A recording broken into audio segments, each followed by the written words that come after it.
Olá, meus amigos do Atos Podcast. Hoje temos a alegria de trazer aqui para o nosso estúdio, para levar até você uma mensagem maravilhosa com o nosso irmão Padre Elano Sami. Sami, né, Padre? Isso, Não tem o R no final, não tem mas o tem R. o Y. Isso. Aí dá esse... São dois Is. O tônico, né? Isso, correto. É isso aí. Gente, então, seja bem-vindo e nós queremos abrir esse podcast também, né, Pedro? Agradecendo os nossos mais de 11 mil inscritos aqui no YouTube. Que maravilha, né, Pedro? Exatamente. Muito obrigado pela confiança no nosso trabalho. Começamos aqui pequenininho, devagarzinho a gente foi crescendo, né? Deus foi abençoando. E agora, com certeza, vai dobrar com o Padre Elano aqui. Padre Elano, meu amigo, agora o negócio vai estourar.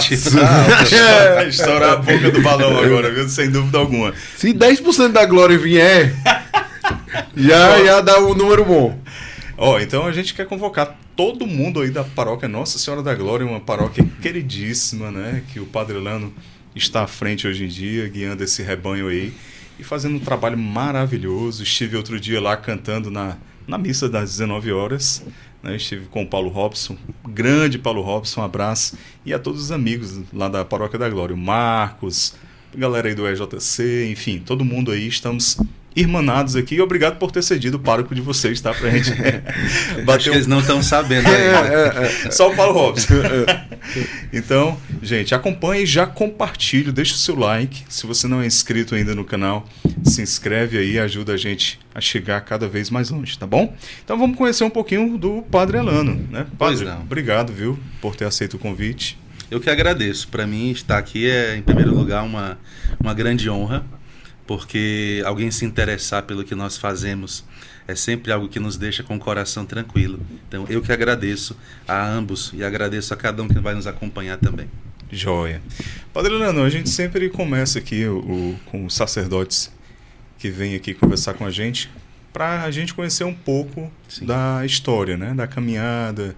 Então, para o senhor, como é que foi o início? O senhor já nasceu num berço católico e como é que o senhor acabou aprofundando essa caminhada até chegar ao ponto do sacerdócio? Pronto. Acredito que muitos dos sacerdotes, né, tenham uma história parecida com a minha. Eu venho, sim, de família católica, mas nem todos eram praticantes. Quem iniciou mesmo a ser mais fervoroso foi minha mãe, e a gente tem muito essa recordação, ela sendo aquela que nos conduzia para os eventos Queremos Deus, para os seminários de vida, para as comunidades, e ela com muito esforço, porque somos 4 filhos. Homens? Né? São 2 homens e 2 mulheres, são 2 casais, eu sou o segundo desses filhos, e eu tenho muito aquela boa recordação de nossa mãe nos levando nos ônibus até os encontros. Então, para mim, a vida católica foi sempre de berço, foi sempre algo que me aproximou, tanto da minha mãe, né, e depois dos outros irmãos e do meu pai, mas também já era natural para nós. Não foi nada tardio. E ali, como criança católica, fiz toda a caminhada. Minha paróquia de origem é a paróquia Nossa Senhora Aparecida, no Montese, e estudava no Colégio Pia Marta, então tudo era muito natural ali para nós. Fiz os primeiros sacramentos e quando fui fazer a primeira Eucaristia, aí entrei no grupo de acólitos, de coroinhas. E a partir dali, a gente foi deslanchando. Depois mudei de paróquia, fui morar em Maracanaú, meus pais se mudaram para lá, e ali eu terminei essa primeira parte da minha formação cristã. Trabalho lá em Maracanaú. Pois então você conhece, paróquia de São José. São José, né? São José, aquela paróquia mais antiga. Sim, sim. Maravilha. E ali, Neto, foi aonde eu comecei já como jovem, ali aprendi a tocar instrumento musical, fui servir a Deus através da música, mas nunca pensei em ser padre. Sim. Nunca pensei, mas, padre, nunca foi meu sonho. Como é importante uma formação católica lá do berço, né? Dentro de casa, a família. E também como é importante as pessoas pararem e ver que muitas vezes a criança não brincou ali de celebrar isso quando era criança, mas acontece lá na frente da pessoa despertar para a vocação. Sem dúvida alguma. E também acontece da criança que brinca de celebrar a missa acabar muitas vezes não virando sacerdote também, né? Mas tem muito isso no imaginário popular, né? As pessoas ficam colocando rótulos ou então algo assim, estereótipos, né? Sim. E uma predeterminação. Não, se ele ficar brincando de celebrar a missa, ele vai querer ser padre. Às vezes um receio até dos pais, né? A mãe que às vezes tem aquela Vixe, não. Mas como a gente precisa de mais famílias que eduquem seus filhos, já preparando para uma possível dedicação, uma consagração total a Deus, né? A gente precisa de bons e santos sacerdotes, né? Sem dúvida, e eu tenho aqui um testemunho interessante. Minha mãe contou isso depois que eu já era padre, mas eu nunca pensei, nunca foi a minha ambição, nem o meu sonho. Eu queria muito estar na parte de construção civil, engenharia, arquitetura, tanto que hoje posso desempenhar isso depois de padre, mas nunca foi meu sonho. Mas o senhor se formou? Sim, em arquitetura já depois de ser padre. Depois do sacerdócio? Sacerdócio. Bacana, Padre arquiteto. Tenho aí essa missão. E a gente tinha muito essa referência mesmo, como você falou, mas nunca foi nada forçado.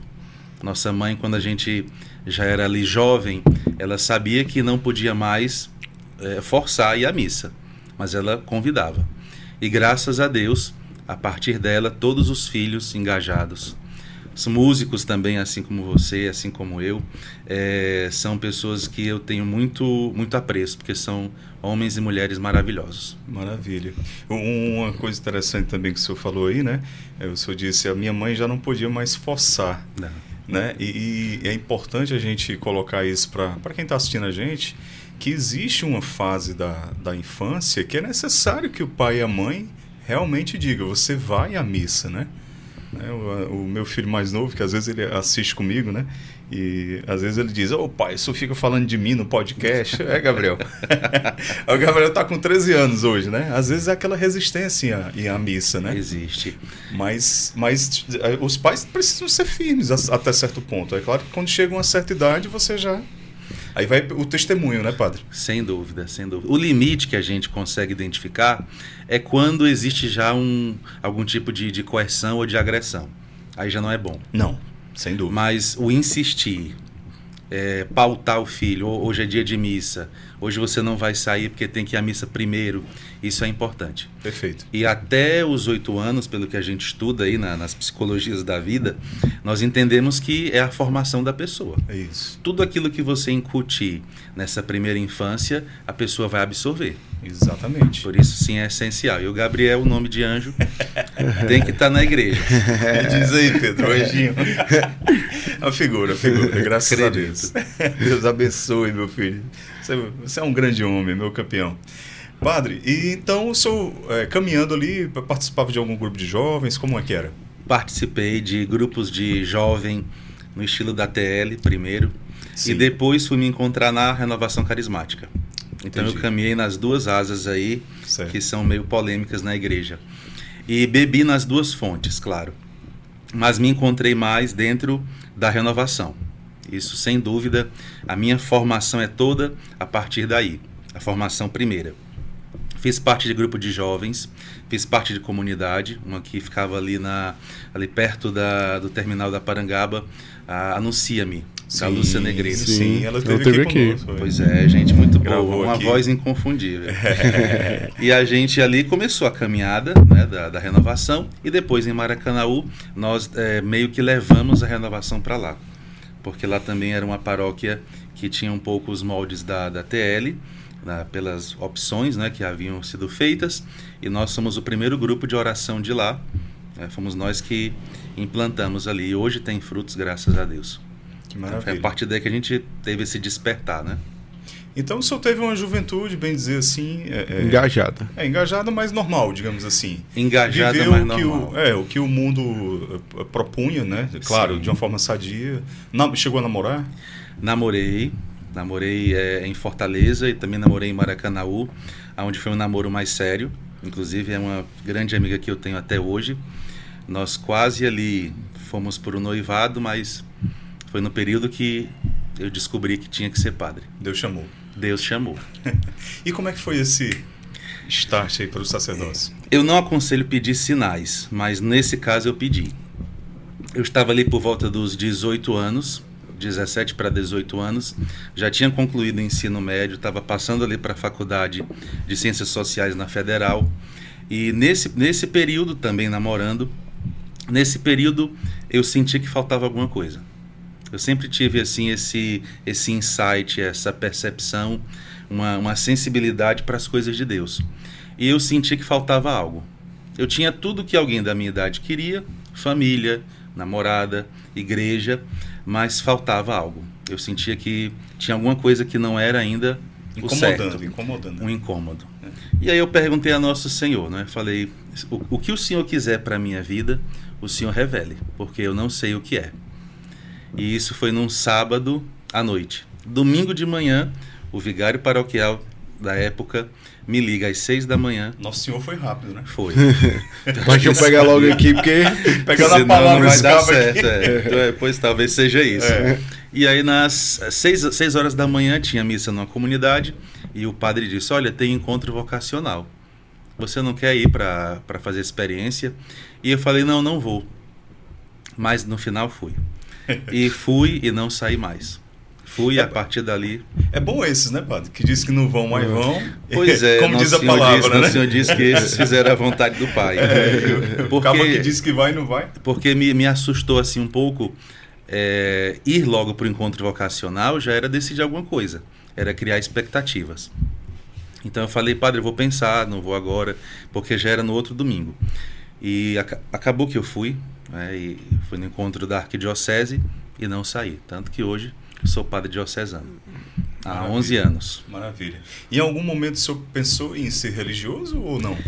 No início eu tinha pensado, porque eu fazia muito minhas confissões com os capuchinhos, ali na Igreja Coração de Jesus. Então eu pensei, e São Francisco é um carisma que atrai vocações até hoje. Fortíssimo. Então eu pensei, mas não era o meu lugar. O incômodo não era lá que se aquietava. Quando eu cheguei no encontro da arquidiocese, falei, aqui é meu lugar. Não gostei, mas é o meu lugar. Não gostei, mas é aqui. Conheceu o Frei Roberto, né? Conheci demais. Figura, né? Conheci, Santinho, sim. né? Um homem santo, viu? Até o fim da vida. Homem santo de Deus. Conheci, sim. Acho que se nós temos a condição de conviver com um santo na terra, eu já tive 2 vezes. Ele é um deles. Ele é um deles, certeza. Grande homem. Quem teve contato com ele? Me confessou algumas vezes. Eu também tive esse privilégio. Penitências curtas. Muito bom. A gente sempre levava ele pro grupo de jovens. A gente tem o... Não, eu sei que tu sabe. Eu digo que a gente, nos anos 2000, a gente levava para os encontros, né? A gente tem um grupo de jovens que a gente fez parte aqui, fundado por uma filha da caridade, Sim. a irmã Yolanda Brasil, Sim. o grupo São Vicente. Tem 53 anos. E os encontros de despertar que a gente faz com jovens, a gente sempre levava o Frei Roberto, né? E ele tinha um Carisma. Coração jovem, viu? você... Gostava de animação. Isso, exatamente. Demais. Aquela figura... Quem foi que teve aqui? Eu acho que foi o Frei Ricardo Regis. Também teve aqui com a gente e falou que ele dirigiu até uma boa idade. E já tinha um pouquinho, né, aquela questão da coluna curvada. Curvada, né? Figura. Padre, então quer dizer que o senhor foi para esse vocacional e aí... Não saí mais. Não saiu mais. 2005. Deus pegou, deu a rasteira. Deus pegou e disse, é aqui que você vai ficar. E eu obedeci, porque a Deus a gente não pode questionar. E o senhor falou que manteve uma grande amizade com aquela que seria até sua noiva, né, na época? Sim. E aí o senhor foi conversar com ela e partilhar isso aí? Fomos partilhar sobre isso e ela... Deixa eu só contextualizar aqui. Isso é importante até para os jovens, né, que assistem e até se veem também, né? Olha, o Padre Elano passou por isso. São situações que acontecem, né? Dúvida na vocação. Eu vou para o matrimônio, vou para o sacerdócio, o que é que Deus me chama? E sempre que um sacerdote vem aqui, a gente faz questão de extrair o máximo disso, porque a gente sabe o quanto o jovem ainda é carente de, digamos assim, pistas, elementos que possam clarear o discernimento, né? Depois de muito tempo eu ouvi uma palavra de sabedoria de um diretor espiritual que disse o seguinte: a escolha é sempre entre 2 coisas boas. Você escolher entre uma coisa ruim e uma coisa boa não é escolha, é lógica. Mas você escolher entre matrimônio e a vocação a ser padre, aí é uma escolha grande. O namoro era muito bom, uma pessoa muito... Era uma menina muito de Deus também. Mas quando fomos conversar, acho que de certo modo ela deu a entender que já esperava, que já sabia, que me via muito na igreja e que eu deixava, às vezes, de encontrar com ela para ficar na igreja. Então, por isso ela falou, não, eu já esperava, mas ela passou ainda um tempo, né? Nós ainda tivemos contato durante 3 anos, eu já no seminário, inclusive ela fez filosofia comigo, e a gente ali foi criando essa amizade, e uma pessoa que foi assim, foi muito importante para mim, e hoje está bem, hoje está casada, já tem um filho, inclusive eu que batizei. Legal. E soube que ela está muito bem, né? Mas o contato foi esse, a gente teve ali, e a conversa não foi tão dramática, né? Foi uma conversa muito tranquila. E ali ela disse, tudo bem, eu entendo, mas mantivemos a amizade. Que bom. Sem colorir, só amizade mesmo. Sim. Que até para não dificultar a nossa vida. Com certeza. Padre, aí o senhor transcorreu a formação normal, foram os 3 de filosofia, depois a teologia? Sim, nós fizemos o período normal, e na minha época tinha uma experiência que você não fazia o primeiro ano de preparação, chamado de propedêutico. Sim. Eu já entrei como graduado, né, e entrei direto para a filosofia. Então eu fiz os 3 anos de filosofia e os 4 de teologia. A formação ao total, segundo a arquidiocese, foi de 8 anos. Esses 7 de formação acadêmica, morando nos seminários, e 1 ano morando em paróquia, né, já para servir a uma paróquia, chamado de estágio pastoral. Sim. E sua trajetória após quantos anos já de ordenação, padre? 11. 11 anos. Isso é novo. Eu já fui mais novo. Pode revelar aqui a idade? Posso demais. Eu estou hoje com 38. É muito novo. Agora, dia 22 de outubro, faço 39. Maravilha. Tá em cima, próxima semana. Já. Próxima semana. É próximo mês. Próximo, 22 de outubro. exato. 22, exatamente. Desculpa, eu entendi 2 de outubro. 22 Pois de não, outubro. 22 de outubro. É. E após o senhor se ordenar, por quais paróquias o senhor passou? Pronto. Minha vocação foi bem peneirada. Eu não sei o que aconteceu. Acho que Deus... Aquilo que faltou no discernimento, Deus acrescentou durante o período de formação. Então, sempre minha vocação foi muito peneirada. Sempre havia uma desconfiança se realmente eu queria ser padre ou não. Porque eu já entrei no seminário com a cabeça muito preparada. Eu tenho uma família que me deu muito suporte.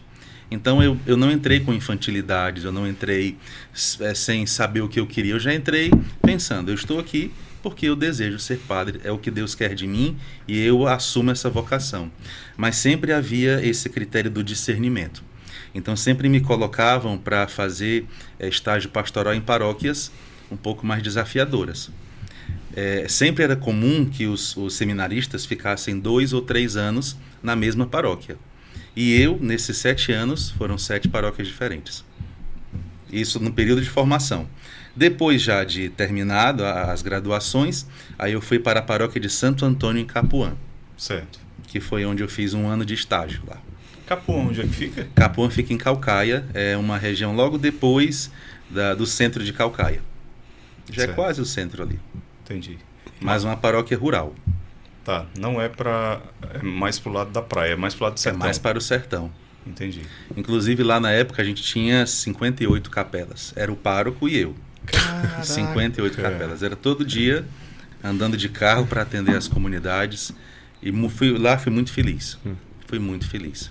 E qual foi o maior desafio que o senhor encontrou, assim, logo após a formação, assim? O primeiro desafio foi o medo de não ser ordenado.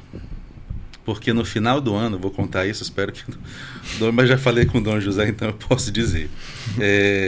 No final do ano, a gente teve um problema familiar, que foi a separação de uma das minhas irmãs, separação do matrimônio, e me abalou bastante, porque nós somos muito ligados. E ali também foi um ano de muita dificuldade, o 4º ano de teologia. E eu atrasei a monografia. Então eu devia entregar numa data e entreguei quase um mês depois. E a palavra que foi dada foi, se ele não entregar, está fora. E se ele entregar e não passar, está fora. Então foi um fim de ano assim muito conturbado, de muito sofrimento. E eu não queria dizer, não é, que era uma questão familiar, porque Não tem a ver. Eu pensei, tantos outros têm outros problemas mais sérios, eu vou querer apelar para isso, mas depois o reitor disse, olha, você devia ter falado. Mas padre reitor, eu preferi não falar para não ser injusto, né? E também não trazer uma questão de casa, enfim.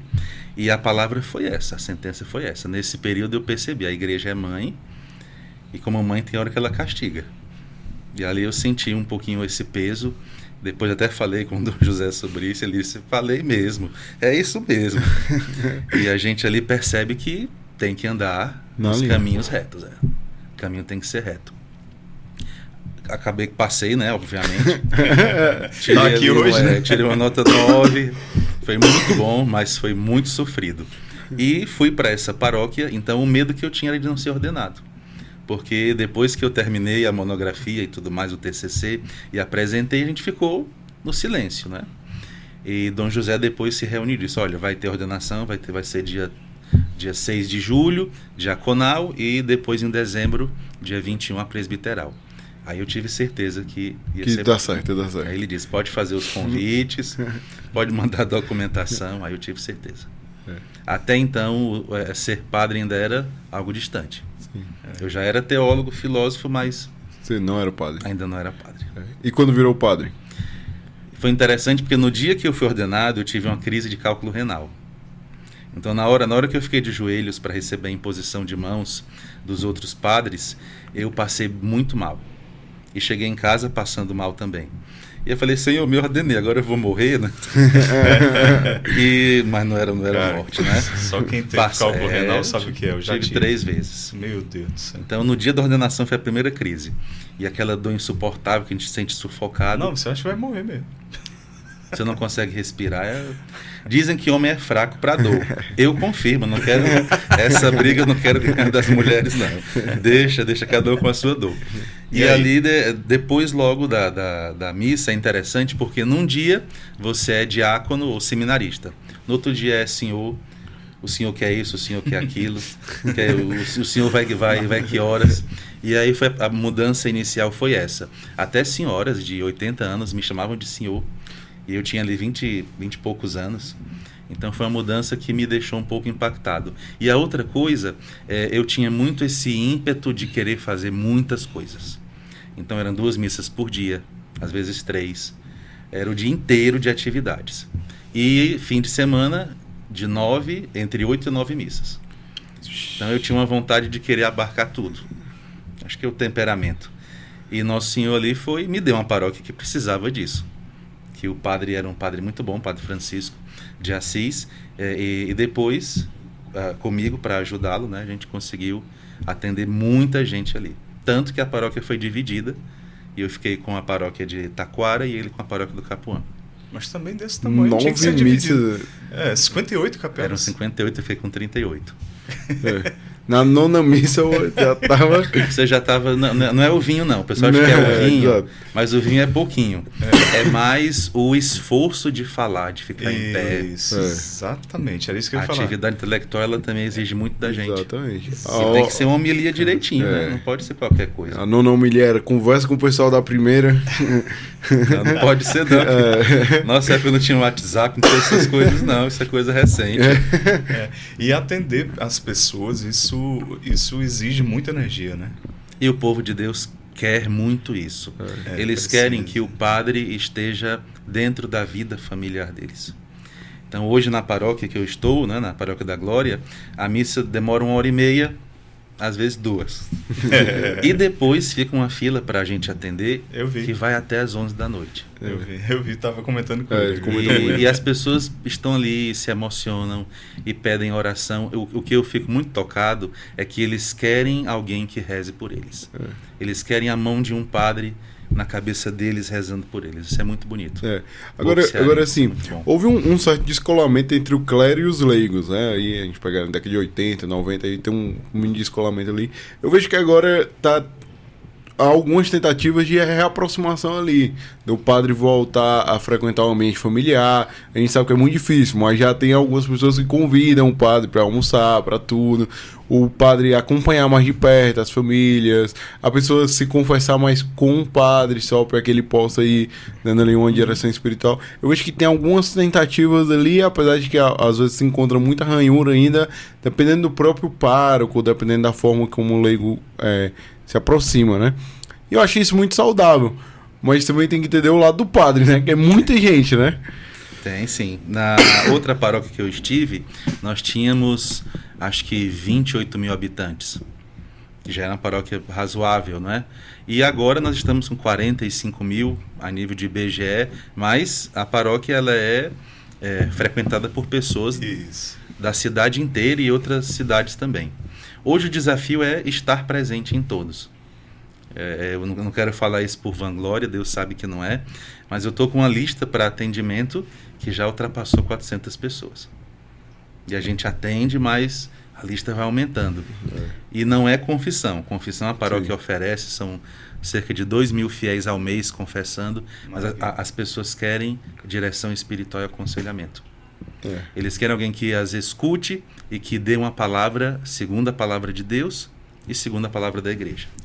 E também eu vejo que quando você é um padre assim que tem uma oratória boa, que ele tem esse interesse no povo de fato, parece que há um movimento da própria cidade se mobilizar para ir de encontro a esse homem, né? E apesar da alta demanda, e é muito legal de ver esse movimento acontecendo, porque mostra que o povo quer estar perto. Tem sede. O povo tem sede ali, tem sede, quer estar perto, né? Mas apesar do grande desafio, porque a gente sabe que é muita gente e é difícil de atender. Muita gente, são muitas feridas diferentes. Há pessoas que chegam ali com casos de depressão, há outros que teve uma coisa que nunca eu esqueci, já foi agora recente e ficou muito gravado. Eu passei na fila e eu tenho muito esse carisma, que creio que seja um carisma, da ciência, o dom de ciência, o infuso, né, de você perceber a realidade segundo os olhos de Deus. E eu passei e vi um senhor que estava em pé, distinto, estava tranquilo, rosto sereno. Eu perguntei: o senhor veio hoje rezar por alguém? E ele disse: meu filho se suicidou antes de ontem. Aí ele desabou em choro e eu parei, né, e abracei. E ali você vê que as pessoas elas querem chegar nessa outra camada da igreja. Você falou nessa separação, né, nesse descolamento entre leigos e sacerdotes.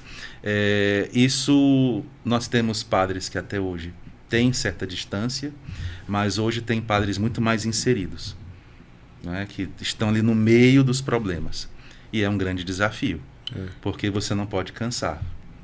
Você não pode dar a entender que você não está atento à pessoa. Você tem que estar atento ao que o fiel está dizendo. E eu tenho 1,84 m, quando vem um fiel mais baixinho eu tenho que baixar a cabeça, né? Então a gente tem que estar atento. Mas aí entra o humano também, né, padre? O cansaço, Entra. a estafa. Hoje em dia a gente ouve falar muito mais de padres que desenvolveram algum tipo de enfermidade psíquica, né? Um cansaço mental, uma estafa. E como então colocar esse limite, né? Sim. Nós temos hoje um quadro de padres adoecidos. O meu caso é o adoecimento do corpo. Graças a Deus, psiquicamente, eu tenho sido acompanhado e estou razoável, né? Não estou bem, porque bem só quando morrer. Mas alguns adoecem fisicamente, que aí é o meu quadro, não é? De pré-diabetes, e aí você tem circulação comprometida e tudo mais. Outros adoecem psiquicamente, e aí você tem tantos padres, e até um dado muito triste de padres se suicidando. Padres que põem fim à própria vida. E também padres que estão envolvidos em coisas muito sérias e também acabam se matando porque não conseguem sair de problemas, de dívidas, de chantagens, enfim. E também padres adoecidos na alma.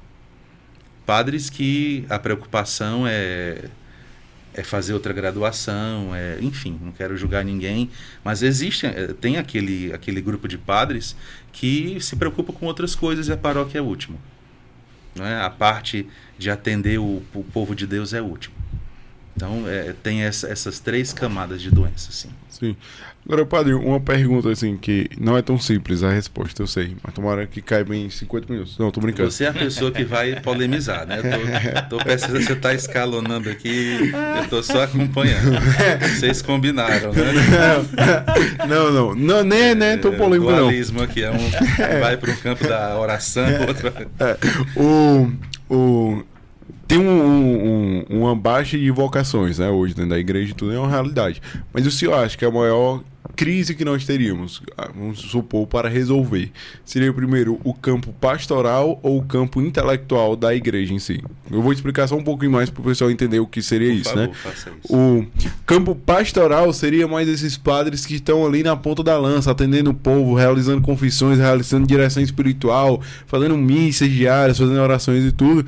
E o campo mais intelectual seriam mais os padres que precisam de uma leva de padres que sejam também teólogos e intelectuais, que cuidem ali do que a igreja vai pensar e do que ela vai discernir da grande massa ali, que seria mais, vamos trazer para exemplo, seria mais a figura, por exemplo, do Bento XVI, que ele era um teólogo profundo, um professor, né?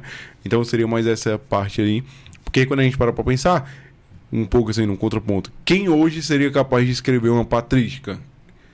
Então, isso é um problema que nós temos hoje para resolver também dentro da igreja também.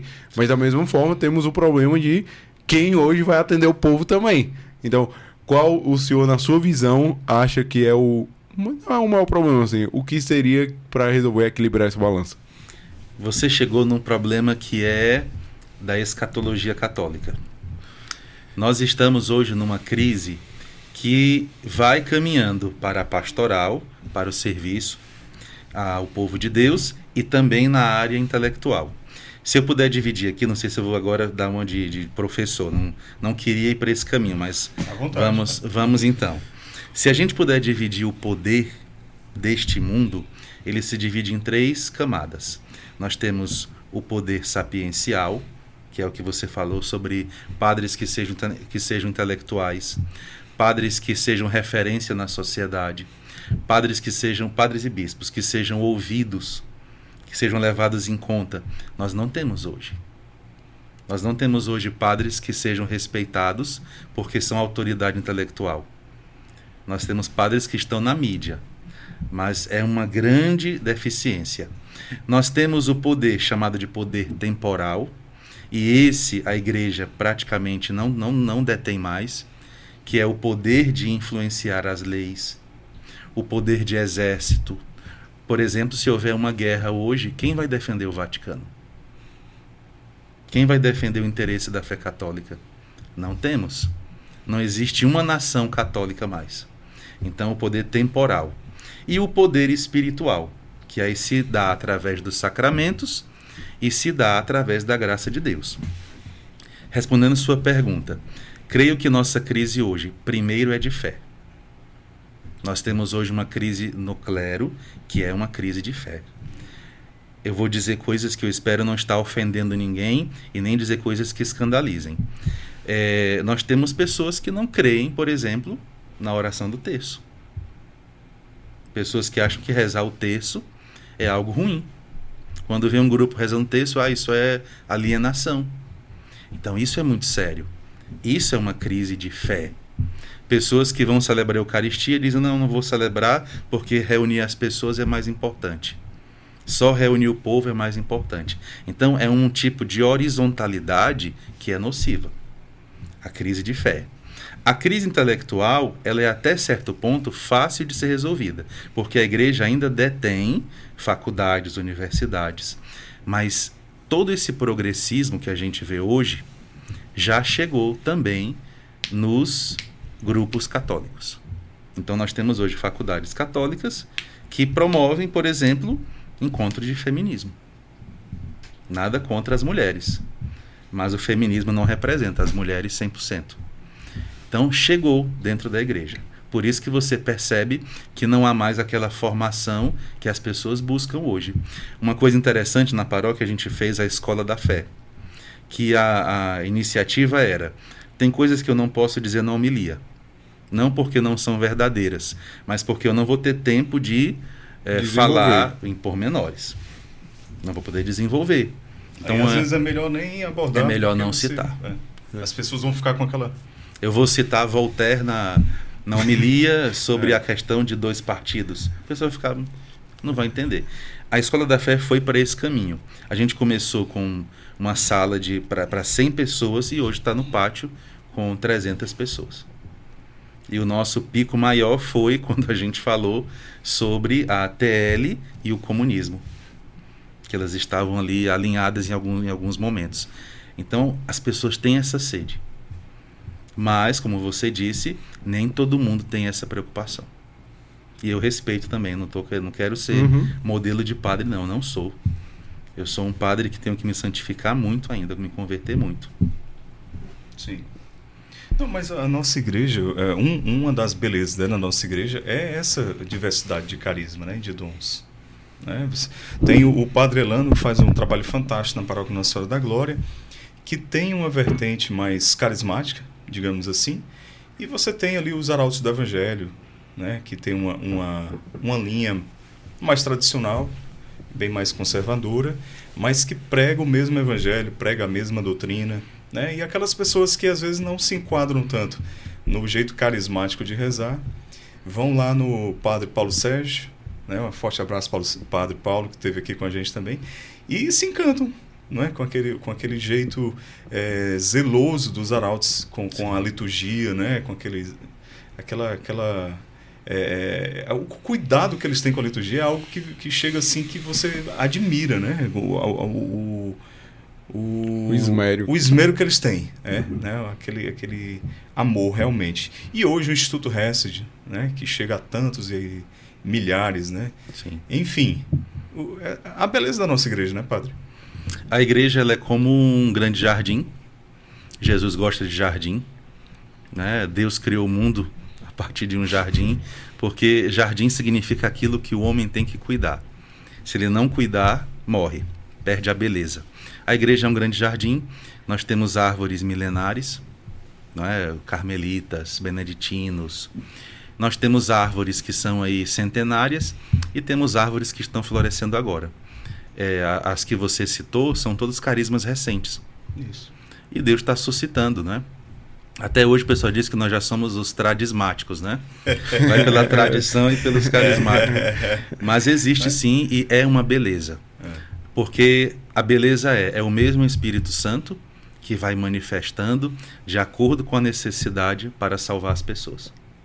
Mas o senhor acha que a renovação carismática vem amadurecendo com o tempo? Eu vou dizer uma coisa agora bem pesada, mas eu acho que nós já passamos desse momento. O tempo tem evoluído tão rápido que há 20 anos atrás você não podia orar em línguas numa capela. Eu passei por essa fase, não é? A gente era colocado para fora. Grupo de jovens tinha que ser aquele que ouvia o Cazuza, aquele que ouvia Legião Urbana. Esse é o que a gente quer. Então, eu passei por essa fase. Quando souberam que eu era da renovação, fui cantar o salmo na paróquia e me tiraram do altar.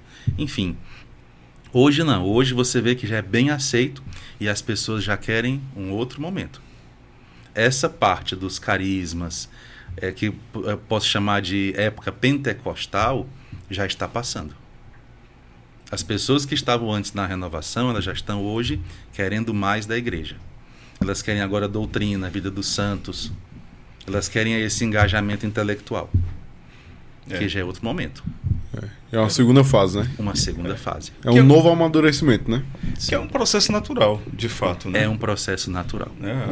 A música, como o Padre Jonas dizia, que é a ponta de lança para abrir o coração, para preparar o terreno do coração para a palavra que vem depois. Mas a igreja precisa sempre utilizar desses meios, digamos, pentecostais, para abrir o coração das pessoas, para atrair, mas no final das contas precisa dar o alimento sólido, e o alimento sólido é a doutrina, né? Que não pode ser no início. Exatamente, porque senão às vezes dá uma... há um tempo atrás, estudei sobre renovação, né? Eu até propus que fizéssemos um fórum sobre renovação para poder a gente entender para onde ela vai caminhar. E não aconteceu, mas talvez a partir de hoje, vocês aí que vão dobrar a audiência no Instagram, quem sabe aí... Fica o convite aqui, quem quiser organizar um fórum da Renovação Carismática, Padre Elano já está dentro. Aí, assessores, Pedro e Neto. Então, nós ali vimos uma coisa interessante. A renovação nasce junto com a TL. E elas se encontram em alguns momentos. Protagonismo dos leigos, as duas têm. E reverência litúrgica, as duas têm. Mas em algum momento a renovação percebeu que tinha que ser obediente à igreja e buscar os sacramentos. Foi aí que ela se salvou. Foi aí que ela se tornou essa grande força de evangelização mundial, não é? Que bebe aí nessa fonte. E hoje as pessoas estão buscando essa segunda fase. O homem moderno, ele é primeiro pego pelos sentidos. Depois ele vai para a camada intelectual. Sensorial. Né? O homem de hoje é assim. Eles procuram isso, não é? Eles vão numa outra igreja cristã e ali a igreja não tem arquitetura nenhuma, mas tem um som de última geração e é um ambiente um pouco mais escuro para que a pessoa tenha uma experiência. Uhum. Agora, a renovação, por providência de Deus, foi um grande remédio contra a TL, né? Sim. Porque ela é exatamente o oposto ali, né? Enquanto a TL prega uma frieza ali cada vez mais extrema, a renovação, ela vem e prega uma chama cada vez mais intensa, né? Eu não esqueço eu conversando com um político de esquerda há muito tempo, né? No início da minha caminhada do grupo de jovens. E aí eu conversando com ele pertenceu a esse mesmo grupo de jovens lá no final da década de 70, e ele me dizendo assim, cara, esse negócio de ficar levantando as mãos e louvando, isso não dá, cara, isso não dá, tem que partir para ação social, para luta, Jesus quer isso. Uhum. Aí na época eu era jovem, né, poxa mesmo, né, e aí depois a gente vai entendendo melhor. Che Guevara, né? Pois é, né? Pois é. Mas assim, a gente percebe o quanto que como o Pedro disse, a renovação contribuiu para que neutralizasse um pouco ao menos, né? E continua contribuindo os efeitos da TL, né? Não só contribuiu para neutralizar, como ela foi escolhida, as pessoas escolheram a renovação. Enquanto em muitos casos esse pensamento mais progressista da TL, ele chega porque é imposto, não tem outra opção, você só tem aquilo. Até tivemos um caso recente, né? Você não vai entrar na minha paróquia, na minha diocese. Então, as pessoas escolheram renovação. Acho que vocês lembram aqui, Queremos Deus, uma época teve até incidente de morte porque era muita gente e o portão não aguentou. As pessoas escolheram. As pessoas, elas estão caminhando nesse sentido. E agora eu já percebo esse êxodo. As pessoas estão saindo um pouco desse ambiente carismático, de comunidades e também de grupos, e estão migrando para essa marcha mais sólida. Nós queremos mais, Padre. Nós queremos, agora que o Senhor explique para nós. Já me arrepiei, já chorei, agora... Já não vou mais dançar a dança da amizade, agora não tenho mais idade para isso. Vamos ler aqui o São Tomás de Aquino. Vamos para a Suma Teológica. E se pudermos fazer as duas coisas, maravilhoso. Exatamente. É o que a igreja fazia no início. Exatamente, eu acho que é por aí mesmo. Mas que bom, Padre, a gente poder conversar aqui sobre esses assuntos que eu acho que são necessários, né? A gente tocar. E assim, falando para toda a nossa audiência, a gente está falando aqui sobre a TL abertamente e num sentido de que ela precisa ser superada porque é posição da igreja, né? A igreja já afirmou já conhecimento e uma posição nesse sentido, né? Sim. Que ela precisa ser combatida. Então, o que a gente está falando aqui não é nada de novo, nem nada de, digamos assim, um desrespeito, né? Não. E nem tampouco estamos aqui querendo polemizar ou dividir a igreja. Isso. Porque estamos até num período de buscar essa unidade. Mas é importante recordar Papa de saudosa memória Bento XVI, ele disse que o perigo é porque ela não é apenas uma heresia, ela é um conjunto de heresias. Exatamente. É isso mesmo. E aonde estão essas heresias? Uma delas é a questão do materialismo. A segunda é o final, o esvaziamento de todo o pensamento sobre salvação. O céu, a eternidade, as virtudes, tudo isso é trocado pelo quê? Pelo bem-estar aqui e agora. Perfeito. Você está vivendo o social. Justiça social é o sonho. E nós sabemos que não é.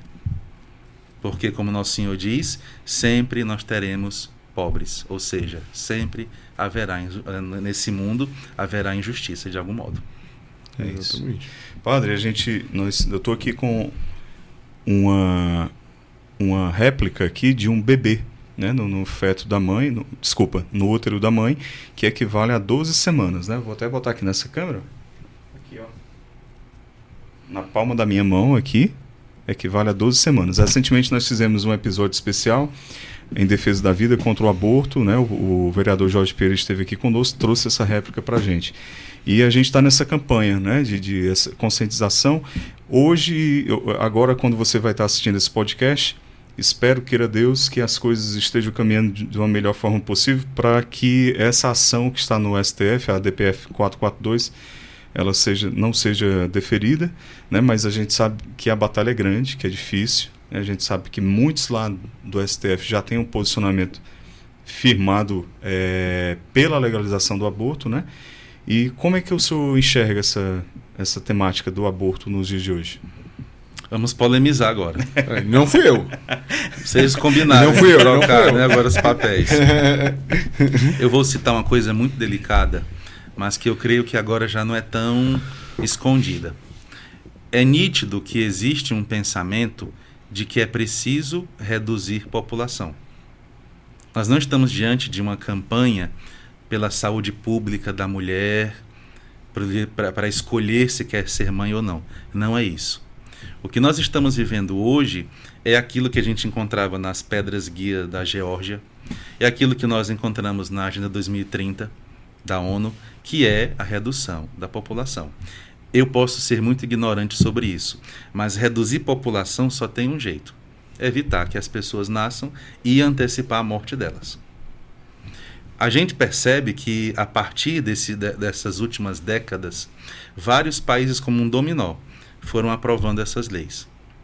Um exemplo deles: muitos países, para entrar na União Europeia, precisavam ser abertos ao progressismo, à aprovação das leis do aborto, ideologia de gênero. Então, o Brasil, ele quer fazer parte desse time. O Brasil está se alinhando politicamente para fazer parte desse grupo. Conforme o atual governo, né? Conforme o atual governo. Eu até acredito que isso ultrapasse governos. Tanto que o governo executivo e também a parte do nosso legislativo, ela está fora dessa decisão.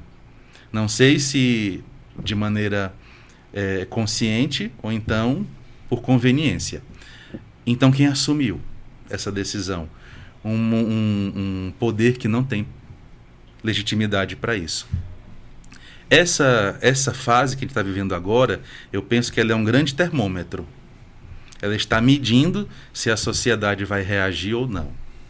E ouso dizer, nós estamos reagindo em termos de aceitar. Nós não temos pessoas mobilizadas, nós não temos políticos mobilizados para impedir que isso aconteça. Nós estamos lutando com duas armas: falando entre nós e rezando, que esperamos que sejam suficientes. Mas eu penso muito que existe aí essa parte que é bem política mesmo, porque reduzindo população, você tem de volta nações que vão se beneficiar com isso. E a outra camada é espiritual.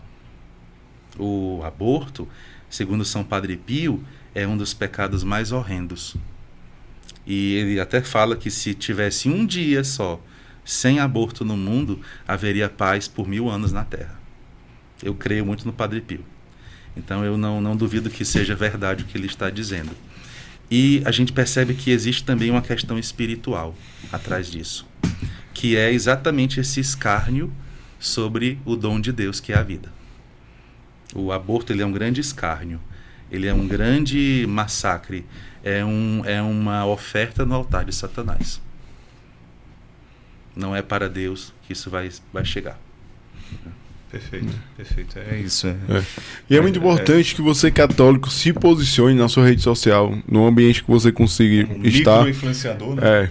Para que a gente possa levar mais longe essa mensagem, né? Eu sempre falo lá na minha rede social que a gente não precisa de grandes influenciadores católicos, mas a gente precisa de milhares de pequenos influenciadores que evangelizam ali no seu lar, né?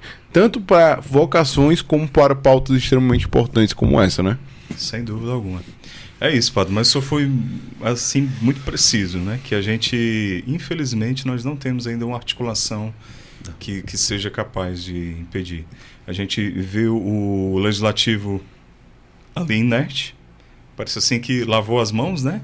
E aí parece que estão achando bom, né? Deixa o judiciário aí decidir, né? Que vão se aposentar alguns. Pois é. Vão votar e vão sair do STF. Exatamente. E aí deixa a batata quente aí para quem vier. Mas aí, isso, com as últimas pesquisas, que a maior parte da população já emitiu opinião contra, né? Contrária à legalização. Ou seja, aí o STF, numa ação, vai contra o silêncio do legislativo, que o silêncio do legislativo já é uma opção política, né? Já. Infelizmente. Padre, vamos agora falar um pouquinho sobre a sua paróquia atual, Nossa Senhora da Glória. Deixa eu só voltar esse assunto. Pois não, fica à vontade. É o seguinte, eu não posso dizer muita coisa, porque como eu sou confessor, pode ser que alguma pessoa se sinta citada por um artigo de confissão. Mas a gente vê a devastação, que é alguém que já praticou o aborto. Para o homem, isso é um pouco menos perceptível, porque o homem não carrega em si a árvore da vida, que é o útero. E essa é a função da mulher. Inclusive, quando eu atendo alguém que traz esse pecado, a primeira coisa é acolher, porque a pessoa já vem muito culpada. Destruída, né? A sensação é de morte. E eu não sei se isso é até correto, mas coloco aqui, até para que outros padres me ajudem, outros estudiosos, me veio muito ao coração fazer um processo onde a mãe, dentro da confissão, ela se reconcilia com o filho. E as experiências são muito fortes. Primeiro, de muito choro. As mães ficam em muito choro, porque elas têm a ideia de que aquele filho não existe. E não é assim. A alma humana é imortal. O aborto, ele rompeu o corpo, mas aquela alma inocente vai ser levada por Deus. E ali na oração, junto com a mãe, geralmente eu faço essa reconciliação e as mães ficam muito compungidas, e o choro de libertação. E depois elas testemunham: Padre, eu nunca mais me senti culpada, porque uma coisa que o demônio faz muito, ele fica acusando a pessoa. Cada vez que a pessoa lembra, ela se sente culpada. E a outra coisa também que eu queria dizer, voltando nesse assunto, nós entendemos que eu até tive um caso, e esse eu posso dizer porque é público. Eu acompanhei uma moça que ia fazer o aborto. Eu não digo isso muito porque as pessoas podem dizer: olha, padre, é bocão, né? Fica colocando as coisas que o pessoal fala, mas esse caso eu já disse em outras ocasiões. Então, essa moça queria, porque era uma gravidez indesejada, porque foi fruto de uma noite. E pronto, nunca mais viu o pai da criança. E ela tinha medo que o pai dela, o avô da criança, colocasse ela para fora de casa. E aí ela escondeu a gravidez com faixa, com pano. E ela falou: Padre, eu vou abortar. Eu disse: não faça isso. Aí ela falou assim: e o senhor vai criar? Me dê que eu crio. Tenha o filho, eu vou criar. E ela levou a gravidez, ela escondeu até o fim a gravidez. Quando foi no dia do parto, o pai soube que ela estava no hospital e foi lá. E hoje esse pai, o avô da criança, é louco pela criança. É o pai, né? Não, o pai dela. Não, eu digo, se tornou o pai do neto, né? Digamos se assim. Tornou. E ela não fala, né, sobre isso, porque é uma questão que ficou, né, conhecida na região, mas eu vi ali a ação de Deus. Porque, de fato, era uma criança que já estava sentenciada. Ela disse que já tinha ido uma vez e não teve coragem, ia de novo. Eu falei, não vá, não vá. E ela não foi. A criança hoje está viva e o avô, né, já é o xodó da casa. Maravilha, né? E ela, porque assim, é importante dizer isso, que tem meninas que acham isso, né? Que se engravidarem a família vai virar as costas. Então não pensem isso. Família está ali conosco, família de verdade. Sim. Está conosco sempre. Pode ser o pecado que for. A família aqui nos segura no final das contas. Então eu queria só dar esse testemunho para que as pessoas vejam que não é que a gente queira que a mulher que engravidou crie a criança, não é isso. Porque tem casos que a mulher não quer criar. Aí nessas horas a igreja acompanha, a igreja leva para um orfanato, né? O Estado também deve acolher, mas não chegar a essa decisão de pôr fim à vida. Existem soluções, né? Exatamente. Existem soluções. Podem não ser assim as ideais, mas nunca ir pelo caminho da morte, né? Sim. Padre, há quantos anos já o senhor está na Glória? Na Glória estou há 3 anos. 3 anos. Cheguei lá em 2021, no meio da segunda onda de pandemia. Né? Eu estava noutra paróquia já há 10 anos. Cheguei como seminarista e fiquei até o 6º ano de pároco. E aí falei com Dom José, estou à disposição. Não quero pressionar, se o senhor quiser que eu fique, eu fico. Se quiser que eu saia, eu saio. Só lembrando, estou aqui, né? Só lembrando que já ultrapassou. E eu penso muito nisso, porque é bom que venha outro padre. Eu acho que quando um padre fica muitos e muitos anos, aqui é uma opinião minha. Sim. Quando o padre fica muitos anos, acho que a paróquia se adequa muito a ele. Fica muito cristalizado ali em torno dele. Mas tem paróquias que a experiência é outra. Então eu sempre tive essa ideia. Acho que quando você diz, olha, eu terminei minha missão aqui, acho que outro vai fazer algo diferente do que eu fiz. Oxigena, né? Oxigena a paróquia. Fôlego. Vem outra cabeça. E aí Dom José me chamou no final de 2020 e perguntou, não é? Seu tempo terminou? Terminou. E ele então perguntou para mim, né? Qual a paróquia que você acha que vai? Eu falei, não tenho ideia. Acho que vai ser uma paróquia de sertão. Que eu já estava no sertão de Caucaia. E aí ele falou, eu penso em você para a Paróquia da Glória. Eu falei, Dom José, não esperava, mas agradeço, né? E aí quando foi no dia 11 de fevereiro de 2021, fui empossado pároco lá, né? Pelo vigário episcopal. Dom José estava ainda com restrição pelo Covid, né? E a paróquia também estava muito chagada pela questão da Covid. A outra paróquia eu não tive tanto essa dificuldade, aqui eu vou revelar um pecado, porque eu quebrava as barreiras, viu, do Covid. Eu já disse, né? Mas o senhor pegou? Então, chegou a pegar? Peguei 3 vezes. 3 vezes. 3 vezes. Mas não... até interessante isso, Neto. Eu acho que fui o 5º caso do estado. Porque eu peguei em janeiro de 2020. Era meio desobediente, né? Não, mas aí eu peguei porque eu estava viajando. Eu tinha um trabalho no Recife, de arquitetura. Estava bem de 2020. Sim. Ninguém sabia, né? Certo. Covid era só na China. E aí eu peguei o voo de volta para cá. E quando cheguei em Fortaleza já foi com um sintoma de uma gripe muito pesada, de muita convalescência. Fui para a Unimed, né? Fui para o hospital, porque eu na missa desmaiei. Estava celebrando a missa, veio aquele suor e desmaiei. E quando cheguei lá, estava tudo bem, né? Já tinha subido pressão e tudo. Mas passei muito mal, achei que ia morrer. E falei, isso não é uma gripe normal. Aí quando eu fiz o teste do Covid depois... Deu positivo. Aí deu positivo, né? Só que póstumo, né? Só depois. Sim. Aí peguei mais 2 vezes no caminho. E eu celebrava em algumas comunidades, porque a paróquia que eu estava era de sertão. Então era só a família que estava ali. Então eu perguntava, vocês querem a missa? Queremos. A gente ficava distante, não é? A comunhão, máscara, álcool, tudo bem cuidado, e eles bem longe da gente, né? Só a família. E assim a gente conseguiu atender muita gente. E no final, porque a matriz teve que ser fechada, né? A gente fechou as igrejas, como foi pedido pelo arcebispo e pelo Estado, mas a gente foi em algumas capelas. Sim. Então eu saí da paróquia nesse período. Foram poucas perdas na outra paróquia. Uma muito sofrida foi de um rapaz que a mãe foi interná-lo e não viu mais. Ele chegou lá andando, mãe, eu tô bem. Ligou, quando foi depois de 3 dias, foi entubado e morreu. Chegando na Paróquia da Glória, o primeiro problema, a missa de posse.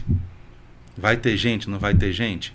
Eu falei, olha, se o governo liberar, a gente vai fazer. E o governo liberou, né, com distanciamento e tal. Mas acho que não respeitamos muito não essa parte aí. A igreja ficou bem cheia, vieram acho que uns 8 ônibus da outra paróquia. Então eu tomei posse na Glória nesse clima, assim, nesse contexto. Agora, padre, uma coisa. O padre, ele está a serviço do povo, né? Então ele tem que encontrar o povo para que a coisa aconteça, né? E aí nesse contexto de Covid aí ficou muito complexa essa questão aí. Então eu me lembro que eu li nessa época eu li uma coisa, não lembro de onde era, mas era da crise espanhola lá, da gripe espanhola que teve, né? E o texto falava justamente lá, os santos morrem primeiro. Porque ele explicava que os padres que eram bons, não vou falar que eram bons de verdade, mas os padres que entendiam que estavam a serviço do povo, eles não se preocupavam com o fator morte. Então eles iam mesmo de encontrar o povo para dar os últimos sacramentos, para realizar a confissão, para fazer tudo. E aí o texto era justamente esse contexto, né? De que os santos vão primeiro. Então os santos vão de encontrar o povo primeiro do que os que se resguardam, né? E aí, eu não lembro de onde era o texto, porque minha memória para lembrar de onde é que eu li as coisas é péssima. Mas enfim, era um texto bem bacana e tal. E aí no Covid ficou muito complexa essa questão, né? E aí como que você determina esse limite aí? Vai, não vai, como não é? É o discernimento pessoal de cada um. Sim. Basicamente fica nesse contexto. Até eu falei agora há pouco, né, que celebrei quando a igreja estava fechada. Espero que isso não gere nenhuma polêmica. Mas eu fiz isso por uma razão muito simples. Eu percebia que eu e minha família, eu podia reunir minha família e celebrar a missa com eles. E eu fiz isso. Porque a família podia se encontrar, né? As famílias, né, iam levar comida e tal. E ali a gente celebrou, foi tão assim dramático, que eu lembro de ter celebrado a missa com a minha família e a gente ter se despedido. Porque no começo o cenário era esse, né? Vai todo mundo morrer, vai acabar tudo, então não vai ter mais um mundo depois. E ao longo do tempo a gente foi percebendo que tem uns furos aí. E o que mais era dramático, primeiro, pessoas doentes que não podiam receber nem a visita do padre. Então eu queria ir, a pessoa queria que a gente fosse, mas não era permitido, nem com roupa especial, né? Com roupa especial de isolamento. Não podia. E a outra coisa, que até hoje as pessoas são muito feridas, e acho que isso é uma coisa que ainda vai aparecer nas famílias, muitos não puderam sepultar os seus mortos. Só viram a foto do caixão. Nem viram a última vez o rosto, nem fizeram velório, e ainda tinha a terceira dor. Chegava na igreja para fazer a missa de 7º dia, não pode. E aí foi aí que começaram a abrir para que as pastorais de comunicação, músico e padre pudessem ir à igreja celebrar sozinhos. Aí vinha a lista de gente com nomes, né? Foi aí que a igreja começou a encontrar um pouquinho os fiéis de novo. Mas foi muito delicado isso. Eu lembro porque eu perdi uma amiga, uma grande amiga que era cantora, chamada Ariadne, e ela morreu, entrou no hospital andando também, de lá não saiu.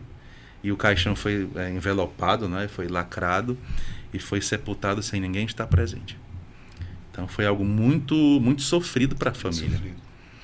Sem dúvida. E já agora, quando foi o 7º dia, eu disse, não, o 7º dia eu faço. Mas não pode, vamos fazer, vamos transmitir para quem quer, e é assim. E fomos abrindo a igreja aos poucos. Eu também lembro que houve uma situação que eu sofri punição, porque a gente dava comunhão às pessoas que iam para a igreja. Então a gente pediu o quê? Você assiste a missa pela TV, Padre Manzotti, Padre Marcelo, Canção Nova, e aí você vem à igreja comungar. Isso é possível. Chama-se o rito da comunhão fora da missa. E os ministros da paróquia foram muito gentis. Eles faziam plantão o dia todo para que cada fiel que viesse no carro, né, comungasse sem sair do carro, todo mundo esterilizado direitinho. E também depois foi proibido, mas já estava perto de abrir. Então nem foi tanto o dano assim. Mas eu vejo muito isso. As pessoas não receberam a unção dos enfermos e não existe sacramento virtual. Nem bênção pode ser virtual, né? Tem que ser tudo presencial. E as pessoas faleceram sem o último sacramento da igreja. Foi um momento muito triste da nossa história. Sim. Padre, a Paróquia da Glória... Esperamos Glória... que não volte. Rogamos a Deus para que não. A Paróquia da Glória, ela chama atenção já pela sua arquitetura. Agora eu quero também ouvir a sua... sua opinião. Vamos como lá. Arquiteto, né? Ou seja, é diferente. Não existe, salvo engano, aqui em Fortaleza, outra naquele estilo, acho que não tem, né? Ela faz um semicírculo, né? Semicírculo. Em formato de raio, né? Se usar a linguagem da arquitetura. Pronto, desculpa. Mas é um semicírculo. Ela tem uma meia-lua. O meia-lua, pronto. A metade da laranja, né? Tem ali como é que dá o nome? O desnível ali no... Tem um terreno escalonado. Escalonado, né? Para que quem está mais lá atrás tenha uma visão mais ampla. E, enfim, aí dá todo aquele impacto de ser uma arquitetura diferente, né? Isso aí é o que os olhos veem ali, bate os olhos. Mas para quem vai lá e frequenta e participa hoje de uma missa, também salta os olhos, como é hoje uma paróquia assim pujante, né? Participativa, né? Eu estive lá, por exemplo, e vi... Você tem que voltar, viu? Pois vamos lá mais vezes. E vi muita gente servindo na hora da celebração, os jovens envolvidos na transmissão para o canal do YouTube, no Instagram, banda completa lá em cima com o sistema de som também muito bom, um funcionário que cuida do som, enfim... A gente viu uma estrutura muito boa, né, para servir, né, as pessoas, os fiéis que ali vão. E, particularmente na missa do Senhor, celebrada pelo Senhor, uma igreja lotada, muita gente em pé, 2 horas de duração e ninguém arredou o pé ali para sair. Né? E eu também pude presenciar toda a sua dedicação após a missa, atendendo as pessoas que estavam ali. Né? Então, a que se deve, então, esse resultado já obtido lá na Paróquia da Glória? Eu já pensei sobre isso e eu tomei consciência que nós estamos debaixo de uma graça. Existe uma graça sobre nós, existe uma graça sobre a paróquia. Eu vejo muito que Deus recompensa o esforço das pessoas. E até disse isso uma vez no editorial do jornal de lá. O segredo da Paróquia da Glória é o esforço dos seus leigos. São pessoas que são capazes de virar à noite ali para trabalhar, para servir. Não medem esforços, não medem recursos, se dedicam por inteiro. E chegou um padre que é mais intenso do que eles. Se eles são assim, eu viro 2 noites. Vamos correr para acompanhar o homem aqui. Então foi um encontro. Eu até disse isso no dia que eu tomei posse. Hoje acontece um encontro. E a arquitetura da igreja, né, ela tem um ângulo, ela é uma meia-lua, mas tem um leve ângulo aqui de 20 graus, assim, não é reto, ela abraça, né? Um pouquinho. Não é um ângulo raso, né? E aí eu disse, olha, eu sinto que a igreja está nos abraçando, está me abraçando. E eu quero entregar a minha vida. Tanto que eu disse para Nosso Senhor que se lá for minha última paróquia, que eu sirva como Ele espera. Então eu sempre fui muito... assim, intenso nessas coisas, né? Se é aqui, então eu vou fazer até morrer. E acho que os fiéis percebem isso. Percebem essa intensidade. Mas, de fato, a Paróquia da Glória é uma paróquia especial. Eu não gosto de elogiar, porque dizem que o elogio precede a queda. Mas eu vou elogiar porque é digno. Então, é uma paróquia muito diferenciada. Lá é uma paróquia 24 horas. A gente abre as portas 5 da manhã e fecha 2 da manhã. É mesmo. E se deixar aberto, fica até de manhã. Até teve uma vigília de ontem para hoje, em prol da campanha contra o aborto, né? Então são pessoas muito dedicadas. Sobre a paróquia em si, é uma paróquia de muita gente. São mais de 1.000 servos nas pastorais. São mais de 40 grupos pastorais, movimentos e serviços. Então tudo lá é muito grandioso. E as pessoas fazem para ser grandioso mesmo. E é muito bonito ver porque quem vai percebe alguma coisa diferente. Tem alguma coisa no ar diferente. Tem uma graça, de fato, que está ali sobre nós, cuidando de nós.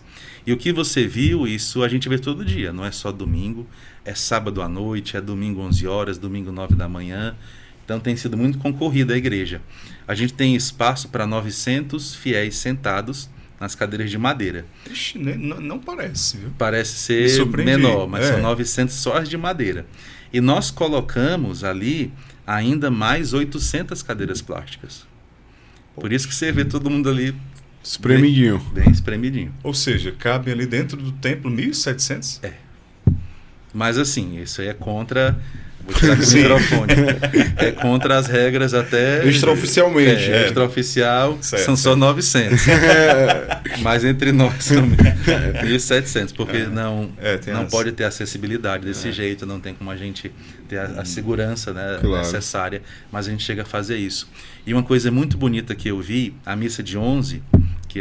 que você foi 19 horas. Isso. Na missa de 11, uma vez eu vi pessoas que estavam tão cheio, acho que foi no dia da Semana Santa, Domingo de Ramos.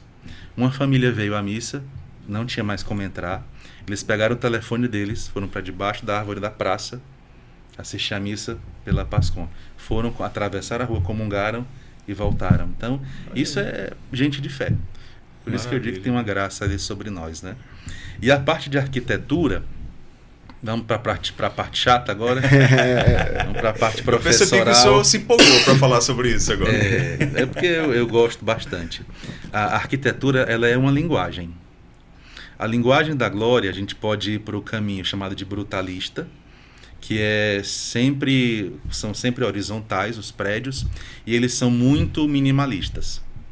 Você vê que não tem muita decoração exterior. Ela é um bloco, um monólito branco. A intenção do arquiteto, que até é parente do padre José Alberto Castelo, que foi o pároco que idealizou a grande reforma da igreja, era uma intenção de que fosse de fato uma quebra na paisagem. Então você passa, vê a rua de comércio, vê as casas, e você tem aquele grande bloco branco. E a intenção dele era fazer um pouco o que acontecia nos templos egípcios, que você precisa descer para entrar no mistério. Então todo o templo egípcio, de inspiração egípcia, tem sempre uma rampa de descida. Você desce para poder depois você subir. E ali atrás, aquele grande painel, o projeto inicial era que fossem vitrais, com os apóstolos. Mas acho que encareceu na época e fizeram aquela linguagem que seriam os peixes, aquele painel de vidro atrás, seriam os peixes e o mar. Aí, a partir dali, a gente encontra essa estética, né, de anfiteatro também, que é circular. Joia. E ali para trás tem muita coisa, né? Tem auditório. Isso é a igreja.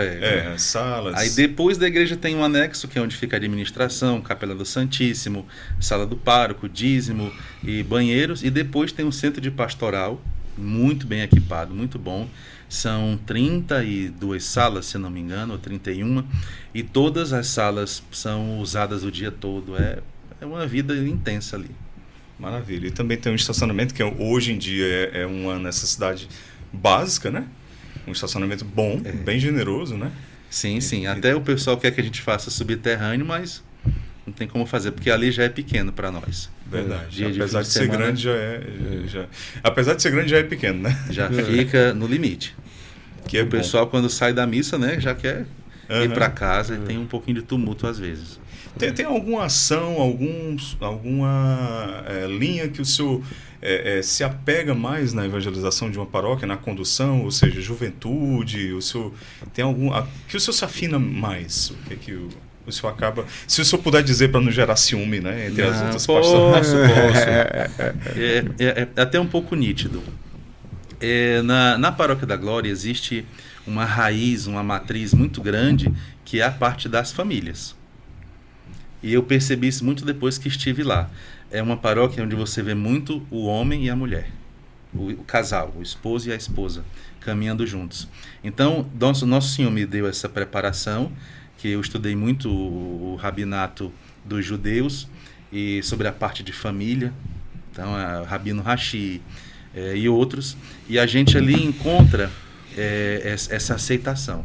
As pessoas, elas, quando falam em família, função do pai, função da mãe, vocação, eles já ficam bem atentos. Linha de trabalho, eu procuro fazer sempre em duas vertentes. Primeiro, essa parte de administração, que a arquidiocese exige que a gente seja também administrador da paróquia. E a outra coisa é a evangelização de massas. Ou seja, você ter eventos onde as pessoas que não são do território se sintam bem acolhidas. Que hoje para nós é a adoração ao Santíssimo, que acontece 2 vezes ao mês. São os nossos picos aí de público. A festa também foi muito bem participada, né? A Paróquia da Glória tem uma graça tão grande que até a festa da padroeira lá é lotada, mano. Bateu. Você entendeu, né? Você entendeu aí a crítica embutida. É porque às vezes as festas de padroeiro e padroeiras, né, das paróquias, elas são mostradas assim para o público de uma forma muito triste, às vezes, ou então, não sei, de um formato já... permita dizer, não sei se vai ser a palavra mais... eu tô esperando para ver como é que ele vai falar isso aí. Eu tô tentando aqui, né? Não sei se ultrapassado, mas uma forma que atraia, especialmente o público mais jovem, digamos assim, sem perder a essência, sem perder aquilo que é próprio do catolicismo, né? Ou seja, a novena, né? O primor litúrgico, mas digamos, entre as vender uma festa, um evento que atraia mais as pessoas, né? Às vezes as pessoas, é o novenário, é a festa do padroeiro. No interior, acaba que muitas vezes a paróquia traz até atrações seculares, né? Traz um artista, será que tem? É totalmente... tá ali muito alinhado com a proposta, né? Trazer um artista secular. Às vezes promovem festas que desenvolve até muita bebedeira, né? Então, acho que às vezes a igreja precisa repensar esse formato. Não sei se o senhor concorda. Eu entendi o que você está dizendo, né, nesse limite entre sagrado e profano, né? É um pouco isso também. Em algumas paróquias mais do sertão ou paróquias mais antigas, a grande festa do município é a festa do padroeiro. Pronto. E acaba que confunde um pouco sagrado e profano. Às vezes a prefeitura chega junto ali, aí promove, aí paga, né, a atração e tal, né? Queremos que a prefeitura ajude, mas não com atrações profanas. Até porque hoje eles já perceberam que o público de igreja, tanto católico quanto protestante, eles querem eventos do nicho deles. Exatamente. Então, assim, eu percebo que existe um formato que está em transição. O que era a festa do padroeiro? Estava ligada sempre à questão de colheita, à questão de leilão, de animal, uma parte muito mais rural. E nas cidades, até foi uma estratégia do pessoal da festa da Paróquia da Glória, o nome não era Festa do Padroeiro, era Festa 2023. Porque as pessoas vendo festa já associam uma coisa que elas querem estar. Quando vendo padroeiro, aí já remete a algo. Então, essa parte de marketing, eles são muito zelosos, fazem muito bem. Passo conta de parabéns. Legal. E aí eles fizeram essa estratégia que deu muito certo. E as atrações em si, né? Esse ano a gente trouxe Kelly Patrícia, veio Naldo José, veio Sueli Façanha. Diferente. Viu? Vai ver agora Valmir Alencar. Então estamos aí tentando fazer com que seja uma festa do povo de Deus. Esse formato que você fala, ainda tem pessoas que são adeptas e apegadas, tanto que o nosso carro-chefe lá de comida é o pratinho. Tem que ter o vatapá, tem que ter o creme de leite. Em termos de culinária, eu não tenho nenhuma crítica. Em termos de culinária, tá certíssimo. No interior, a época do milho, do inverno, bom demais. É exatamente isso que é feito. A minha crítica é mais a questão do profano, né? Entrando ali no templo e às vezes misturando muitas coisas. Mas é porque a festa da padroeira é só mais um evento no calendário ali. Então ela é consequência de todo o resto do trabalho também, né? Então o trabalho inteiro tem que contribuir para que aquilo também funcione. Porque não adianta você achar que a paróquia que não tem uma assiduidade tão grande vai fazer uma grande festa da padroeira, porque a paróquia é movida por leigos. Então não vai, assim, é consequência de todo um trabalho que é feito e ali é só mais um evento que está desabrochando ali. E tentar fazer coisas diferentes também. Às vezes dá errado, às vezes dá certo. Mas você tá tentando ali. Então, importante. Mas o senhor tocou num ponto importante que é a gestão, né? Hoje em dia, cada vez mais é necessário aprimorar a gestão dentro da igreja, não é isso, padre? É profissionalizar muito. mais, né? Creio que é um caminho sem volta. É. Quanto mais a gente vai para esse caminho digital, virtual, as coisas tendem a ficar cada vez mais... o padrão vai se elevando. O patamar vai se elevando. Hoje, o que a gente faz não fica só em Fortaleza, não fica só no Ceará. A gente conhece pessoas que acompanham a paróquia, que são da Dinamarca, são da Áustria. Pessoas de fora, eu nunca os vi. E eles se sentem paroquianos, até querem ser dizimistas. Olha aí. Sejam dizimistas. São muito bem-vindos, né? São muito bem-vindos. Não pelo dízimo só, sim. mas porque é bom a gente saber que está alcançando. Essa parte da gestão em si parte muito de quem está à frente. Você tem que ter uma mente preparada e ter consciência de que tem conhecimentos que você não vai abarcar. Você tem que chamar pessoas da área que são melhores que você. E aí, quando você faz isso, quando você faz essa composição, a tendência é dar certo. Essa parte de gestão é um pouco assim. Hoje, a paróquia nós temos lá, de funcionários, são 19. Então, já é quase eu vejo já quase como uma empresa. Sim. Tem que ter essa mentalidade também. Já tem que pensar em RH, já tem que pensar nisso, naquilo. E essa parte, que é a minha formação na arquitetura em si, você consegue ver os espaços, você consegue ver como melhorar o que já existe, que é o que eu estou fazendo aos pouquinhos. Né? Padre, existe um tema ou uma linha da teologia que o senhor gosta mais de estudar? Tem sim, e é por onde eu caminho. Eu fui pregador da Renovação Carismática, não é? Acompanhei muito tempo a parte da pregação. Ali foi onde eu fui formado, fiz oratória sacra, fiz roteirização, fiz retórica, e isso me ajudou muito. Até aconselho a todos os que puderem fazer. A gente hoje tem muita carência de bons oradores, porque não tem retórica, não tem a oratória. E aí, depois disso, fiz as graduações, e eu fiz ainda mais uma graduação no campo religioso, que foi eu fiz uma licenciatura ainda para ensinar história, e fiz também 2 especializações em Bíblia. Então, meu campo de estudos é Bíblia. E vou por esse caminho que, para mim, foi o que me salvou. Se você quer o podcast parte 2 aqui com o Padre Elano só sobre Bíblia, deixa aqui nos comentários. Quem sabe em 2025 a gente consiga do Gênesis ao Apocalipse.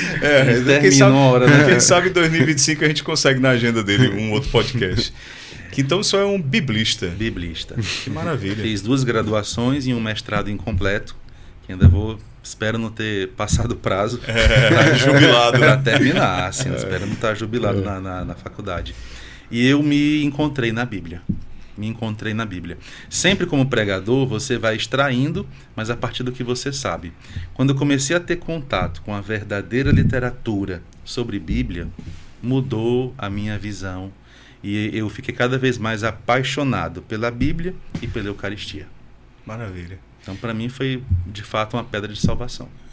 Um santo da sua predileção? Sou devoto de Santa Teresinha do Menino Jesus. Ela me alcançou. Nunca tive simpatia por ela.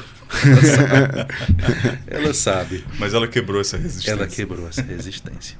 E eu vou lhe dizer de que maneira, né? Vou dizer a vocês de que maneira. Meu sacerdócio foi um grande presente para mim. Eu sou muito feliz. Acho que, de fato, nasci para ser padre. Nasci para estar na igreja. É onde eu gosto de estar. É o que eu gosto de fazer. Minha alma não é só ser padre. A alma tem que ser alma de padre. E eu tenho alma de padre. Tive uma crise vocacional, posso dizer assim, nada muito sério, né, de querer abandonar, nada disso. Mas aquela crise lá pelos começo dos 30, que para mim é a idade de colocar o pé no chão. Uhum. Até de 20 a 29 é a idade de sonhar. De 30 a 40 é a idade de colocar o pé no chão. E aí, naquela fase, estava muito difícil. Não vou aqui entrar em detalhes do que é para não ferir outras pessoas, mas muita dificuldade, muitos problemas. Nessa época também perdi meu pai, né, de um câncer no estômago que o levou em 18 dias. Então a gente tava assim, aquele turbilhão de problemas. E eu falei para Deus, falei: Senhor, é um caminho de sofrimento que o Senhor quer que eu trilhe? Porque geralmente o Senhor dá vida apostólica e tira o sofrimento. Mas o Senhor me deu vida apostólica e sofrimento, não dá. É uma alma só.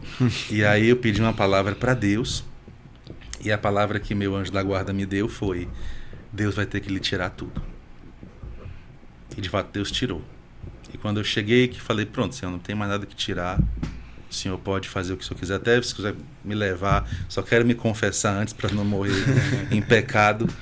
E ali foi quando eu comecei a subir de novo, e eu encontrei Terezinha, né, Santa Terezinha, nesse momento. Eu comecei a refletir sobre a palavra dela, de que a nossa vida é um segundo entre duas eternidades. E ali eu fui vendo que ela tinha se tornado minha madrinha mesmo. Ela me escolheu. E um dos textos que eu fiquei assim, que eu soube que ela tinha me escolhido, ela disse que antes de morrer, não é, ela se oferecia pelos padres que iam nascer. E ali ela me alcançou. Então hoje eu sou devoto dela, levo a devoção a Santa Terezinha, que a paróquia está abraçando. Muito lindo ver as pessoas, porque é uma santa muito consistente. Jovem, mas muito consistente. E o outro, já citei, que é São Padre Pio. E ele está me chamando para me tomar de Santa Terezinha. Porque nesse último ano... que briga boa essa. A briga tá boa. Nesse último ano, eu tinha pedido ao Carmelo uma relíquia de Santa Terezinha, de primeiro grau, né, para fazer a devoção. E ganhei 2 de São Padre Pio. Olha aí. Santa Terezinha não veio ainda. Mas São Padre Pio passou na frente, viu? Correu. Até ando com uma delas, que é um fragmento da luva com o sangue dele. E a outra que está na paróquia, né, na imagem dele. Então são os 2 santos que me encaminham aí. E depois eu fui vendo que São Padre Pio tinha também esses dons místicos, que alguns acredito que eu tenha também, para a confissão especialmente. Na hora da confissão, eu nem sabia que ele fazia isso, mas depois eu soube. Quando o fiel não conta tudo, eu pergunto: você terminou? Você já? Não, falta alguma coisa. E a gente vai fazendo uma investigação e encontra ali o pecado escondido. Então é muito interessante. Eu acho que a igreja, de fato, é esse lugar onde os dons de Deus vão fluindo em nós, né? São esses os santos. Maravilha, viu? 2 grandes. Padre, um livro que lhe tocou profundamente fora a Bíblia. Fora a Bíblia, eu só leio coisa de Bíblia. Vamos lá agora. Sobrou muita coisa agora. Mas tem um chamado 100 Anos de Rosas. De quem? Que é de um frade que estuda Santa Terezinha. Não sei se é do Frei Patrício, mas é de um carmelita que estuda Santa Terezinha. Literatura paralela. Estudo muito a família Romanov, dos russos. Dostoiévski, também uma leitura que eu tenho. E também tenho muita coisa sobre semiótica, simbologia. Mircea Eliade é o autor que eu leio bastante sobre semiótica, e muita coisa de arquitetura, mas literatura interessante que eu poderia sugerir, essa de semiótica é muito boa. Mensagem subliminar, tudo eu estudo. Nova Ordem Mundial, vou por esse caminho. E literatura que eu gosto de ter junto de mim, tem História de uma Alma, né, que eu leio. Santa Faustina também tenho, e muitas obras mais de teologia mesmo, né? Que é o que eu mais consumo. Entre meia-noite e 4 da manhã dá para ler um pouquinho, né? A leitura eu faço geralmente quando eu vou preparar as pregações, ou homilias. Eu já lia, né? Eu já lia os livros. Quando eu vou ler, eu faço o correlato e vou lá na obra e puxo para poder citar, né? Sim. Também muita coisa de filosofia. Eu estudo bastante Kant, Rousseau, Hegel. Sou dessa turma aí, estudei um pouco. Filósofo também aqui, estudioso. Mesmo? Também. Altos papos aqui com o Padre José Carlos, o seu novo auxiliar. Padre José Carlos conosco. Esteve aqui conosco, ele gravou com a gente. Estou sabendo, acompanhei. E altas trocas de ideias. Aí, ele é da filosofia, ele gosta demais, e é um padre que se dedica bastante, ensina na católica. Somos muito felizes de tê-lo conosco. Muito bom. Inclusive, em breve eu vou ter uma tutoria de novo. Tô lendo, viu, padre? Padre José Carlos vai assistir, eu tô lendo lá, viu? Ele botou pra eu ler em espanhol lá, tá bem facinho. Tente ler em alemão. Piora um bocado. Os alemães são complicados de escrita, viu? Até acho que eles enganam um pouquinho, mas vou ficar só entre nós. Padre, uma curiosidade, a casa paroquial fica ali próximo? Como é? O pároco reside ali mesmo dentro? Fica, como sim. Existe uma lei canônica que o pároco precisa residir no território da paróquia. Em alguns casos, os bispos liberam para morar fora, né? Caso de doença ou coisa do tipo, ou quando a paróquia não tem casa. Na outra paróquia a gente fez a casa, graças a Deus, tivemos essa graça. E na Glória já tinha a casa feita, ela fica próxima à igreja, cerca de 2 quarteirões. Mas não pertinho. fale se é pra cima, pra baixo, pra um lado, pro outro. Não pelo diga o amor de Deus. endereço, porque senão forma fila. Mas É 2 quarteirões. É uma casa razoável. Uma casa Daqui a pouco tem a galera, vamos tentar pra cá, vamos mapear. tentar pra cá. É uma casa razoável e é uma das coisas que a Santa Sé pede, né? Que as paróquias ofereçam as casas aos párocos. E aí mora comigo o padre José Carlos, que agora chegou. Eu tenho como vigário o padre Luiz Furtado, que é um padre já um pouco de mais idade, mas muito bom, gente muito boa, também intelectual. Que joia. E eu tive a chance, a graça de morar com a minha mãe também. Minha mãe mora comigo. Joia. Eu a trouxe, Maravilha. fiz igual São João no Evangelho. Né? Eis a tua mãe, então venha para casa. Padre, antes da gente concluir com a sua Só bênção... parênteses, acho que a Glória tem diácono permanente também, não tem? Temos é. dois Eufran, diáconos né? permanentes. Diácono Eufran Eufran. e diácono Gilson. Maravilha. São perfis opostos. É, né? É bom porque se complementam, igual a vocês aqui. Isso já percebeu, né? Já. Então, o diácono Gilson chegou primeiro. Sim. Ele já tinha sido da paróquia e aí estava sem provisão. A provisão é o nome do documento que se dá para que você esteja ligado a uma paróquia. Responsável, então, colaborador. E aí ele pediu a Dom José e eu chancelei, né? Confirmei, precisava de fato dele. E depois diácono Eufran, que estava também sem paróquia, tinha saído de onde estava, e ele mora no nosso território. Então ele é diácono, colaborador e residente. Ótimo. Ajudam bastante, né? Eles diáconos. ajudam.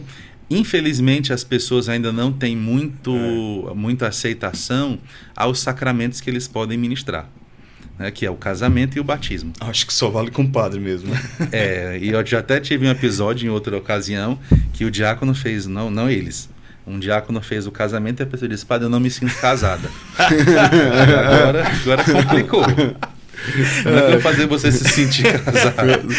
Aí é você e seu esposo agora, não é mais comigo não. É seu esposo que tem que fazer você se sentir casado agora. A pessoa esperou um ano e fez renovação de bodas. Aí chamou um padre. Foi mesmo. Eu acho que é um pouco de ignorância, né? Porque assim, não é que a igreja esteja errada, não é? Mas a igreja nunca erra, aliás. Há sacramentos que os leigos podem assistir, porque o ministro não é aquele que celebra. No caso do casamento, quem celebra é o noivo e a noiva. A primeira testemunha é Deus e a segunda é o padre ou o diácono, que está aqui na terra. Mas quem ministra é o esposo e a esposa. O Exato. batismo também. Inclusive é uma coisa polêmica, mas a igreja aceita, a igreja ensina, se uma pessoa não batizada pegar água limpa e derramar na cabeça de um que não é batizado e disser a fórmula, ela batiza a pessoa. Porque o batizador é Deus. E como seria bom se a gente tivesse mais diáconos permanentes, né? Está vindo uma safra grande, até eu preguei um retiro, uma pregação do retiro com eles, e está vindo uma turma boa de diáconos. Infelizmente, assim, não sei se eu posso dizer se a palavra é essa, mas como eles já vêm de família, alguns já chegam, já pelos seus 50 e poucos anos, né? Já chega na metade da vida. Era bom se fosse mais jovens, né? Mais jovens seria, mas não pode, porque tem um A tempo. partir de 35 anos Tem pode ser um ordenado, tempo né? e tem um tempo que De passa formação. casado, né? Exatamente. Tamo na fila aí, eu. Ah, é? Já está começando. Não, ainda nem estudos. comecei ainda, Bom, mas... pois reze muito. Tem um desejo no coração. eu desejo Reze de muito coração. porque quem está no sacramento da ordem, ele divide os sofrimentos da igreja com o resto do clero. Nós do clero, e você vai estar lá, se Deus quiser, nós no clero, nós servimos a Deus na nossa vida apostólica, mas também espiritualmente, sofrendo pela igreja. E eu digo isso como alguém que sofre pela igreja. Acredito. Ofereço a vida pela igreja também. Amém. Gente, antes da gente receber a bênção do Padre Elano, esse bate-papo maravilhoso, deixe seu like aí, compartilhe com todo mundo. E a gente quer mencionar aqui os nossos apoiadores fantásticos, né? Imobiliária Mota da Costa. Aqui você encontra todas as soluções. É só apontar aqui para o QR Code, ó, vai estar aparecendo aqui. E você vai direto para o atendimento, seja no Instagram ou WhatsApp. E você tem todas as soluções no mercado imobiliário. Tudo isso aqui com a competência do nosso amigo Rodrigo Costa, tá bom? E também Belgo Cercas, né? Belgo Cercas, ele vai te dar aí soluções em cercas, obviamente, né? Padre, quando quiser renovar as cercas lá da Paróquia Nossa Senhora da Glória, o nosso amigo Gleuton, aqui do SC, da São Vicente de Paulo, é um exímio empresário desse ramo aí e oferece todas as soluções. E ainda Deca Seguros, né? Deca Seguros também com um amplo leque de opções de seguro, especialmente o seguro do seu automóvel. Você pode fazer com a garantia de uma empresa sólida e com muita experiência no mercado. Tudo aqui aparecendo aqui, gente, ó, nos QR Code você tem acesso e você pode conferir tudo, não é isso, Pedro? Exatamente. E tem nosso outro apoiador que a gente vai buscar os cafés lá de novo, né? Esse apoiador, Padre, se eu não me engano, é lá da região, né? Não sei se fica dentro do território A empresa né? Onde ele mora, não.